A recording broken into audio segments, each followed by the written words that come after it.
Art, Rules, and Sacredness. Episode 1. Past. When did art start?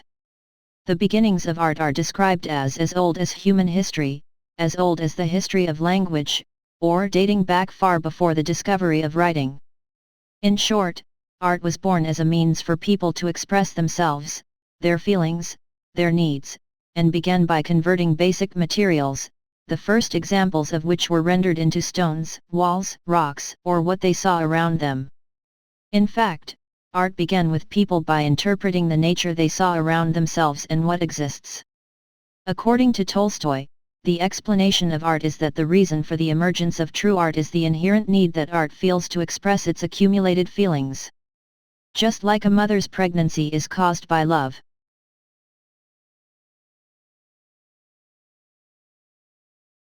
Can art qualify as sacred? Are there rules of art that must be followed? When we look at the history of art in ancient Greece and ancient Egypt, we observe that art was not only a means of expression but also a stance against the values considered sacred. For this reason, art, perhaps, has been restricted and works have been produced within the framework of certain rules. Regarding this, the sitting statues had to put their hands on their knees. Men's skin had to be painted darker than women's. The appearance of each Egyptian god was firmly established in advance. Horus, the sun god, as either a born or born-headed, there was also an obligation to image the god of death, Anubis, either as a coyote, or as a coyote-headed. So art and craft were concepts that could be counted together. The clear distinction between art, crafts, and certain rules can be based on the end of the 18th century. To put it in a concrete way, it is possible to summarize the period flow even through the image of an animal. When observing a period that is clearer, more real, and more canonical, fed by nature, we can deduce that the transition to a period that is more abstract, more interpretable, more permeable. At the same time, people's perspective on the concept of art was also evolving during this period.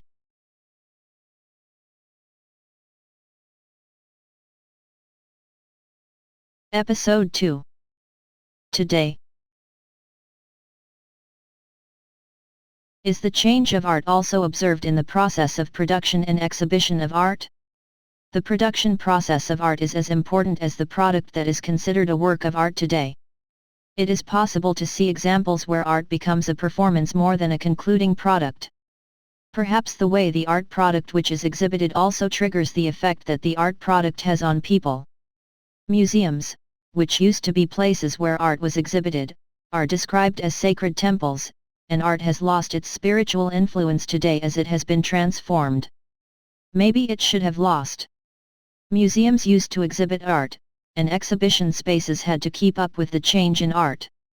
One of the first characters that comes to mind when you mention the museum, the Louvre, in response to this change in 1989 had to accept an add-on to its character. Untouchable art temples are now becoming shopping centers where people spend their time together not only with art but also with many other things. Even if the Louvre is a very clear example, more recent museums also have to catch up this change and accept cosmetic surgery in a structural sense. One of the phrases that best describes this change is Snøhetta, one of the architects of San Francisco MoMA's add-on. In explaining the plug-in structure, it is no longer a temple introverted to the object of art. Today a museum has to proactively deal with its local conditions and communities.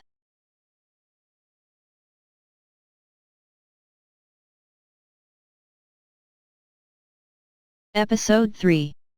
Interrogate.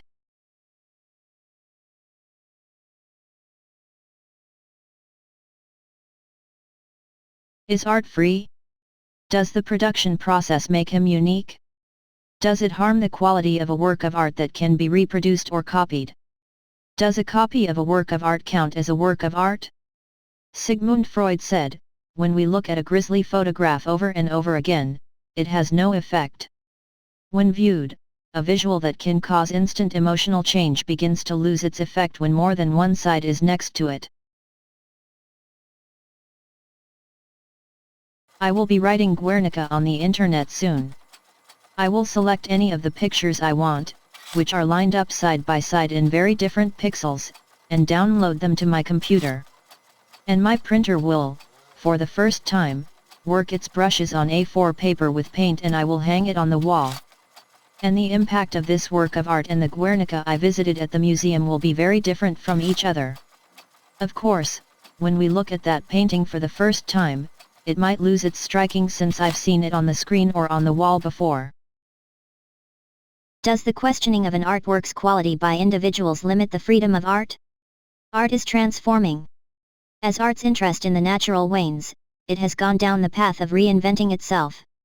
Art became artificial, and began to take its essence not from nature but from man. Man is of course a part of nature, but he could not prevent this art from becoming artificial.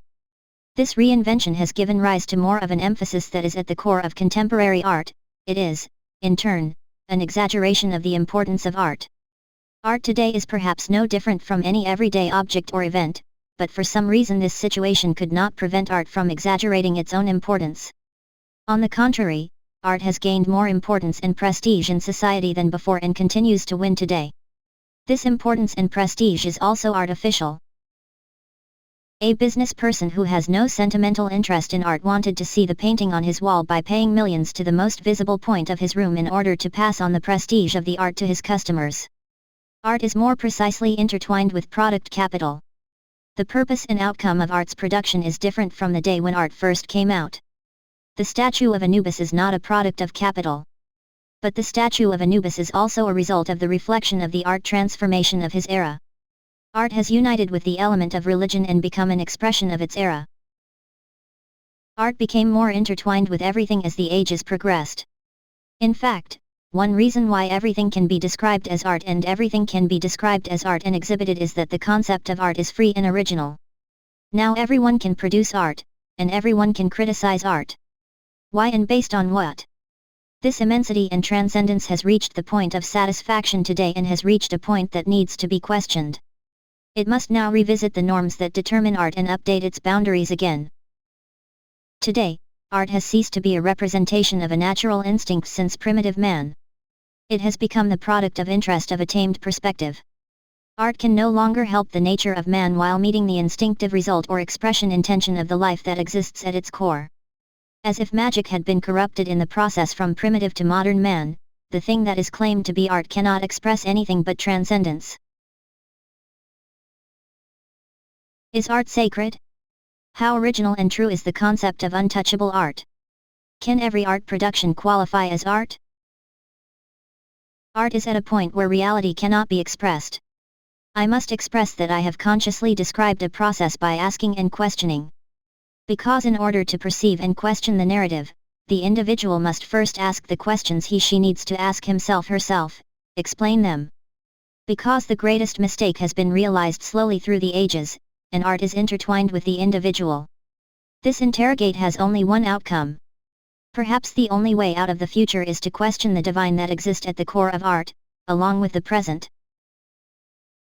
Instead of comparing the products produced today with the art that exists in the past, it is necessary to accept the existence of the products produced in the past and interpret our discussions, our criticisms, the products produced today which are claimed to be art from this perspective.